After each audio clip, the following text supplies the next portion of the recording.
KTR CM Ramesh వివాదంలో BRS party corner అవుతోంది.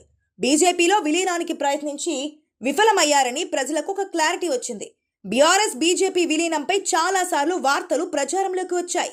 ఎన్నికల ప్రచారంలో ప్రధానమంత్రి నరేంద్ర మోదీ కూడా కేసీఆర్ కలిసి పనిచేసేందుకు సిద్ధమని వచ్చారని, కానీ తాము అంగీకరించలేదని అన్నారు. ఆ తర్వాత విలీనానికి ప్రయత్నించారని, తన ద్వారానే ప్రయత్నించారని సీఎం రమేష్ ప్రకటించారు.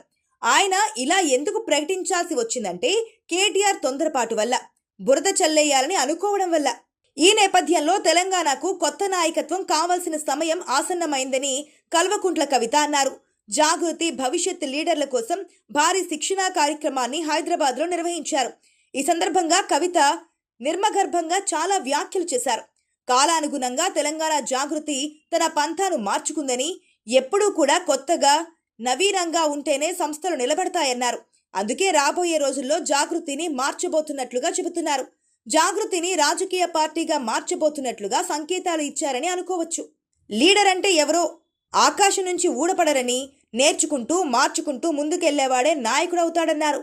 తెలంగాణ జాగృతి నుంచి గాంధీగిరిని కొత్త భాష్యం చెప్పాలని, శత్రువు దెబ్బ కొట్టకుండా చూసుకోవాలి, మన ఆలోచనే ఆయుధంగా కావాలని సలహా ఇచ్చారు.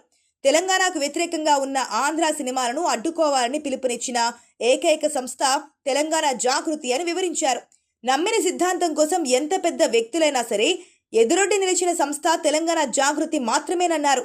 తెలంగాణకు నష్టం జరుగుతుంటే తెలంగాణ జాగృతి ఊరుకోబోదని, తెలంగాణకు నష్టం చేసే బనకచెర్ల ప్రాజెక్టును తెలంగాణ జాగృతి ఆపి తీరుతుందని ఎమ్మెల్సీ కవిత స్పష్టం చేశారు. రాజకీయ పార్టీగా మార్చే వ్యూహంలో కవిత లీడర్షిప్ను డెవలప్ చేసుకుంటున్నారు. కవిత వైపు యువ నేతలు వెళ్లకుండా కవిత సమావేశం పెట్టిన చోటుకు దగ్గరలోనే బీఆర్ఎస్ కూడా సమావేశం నిర్వహించింది. ఉదయం హరీష్ రావు, సాయంత్రం కేటీఆర్ ప్రసంగించారు.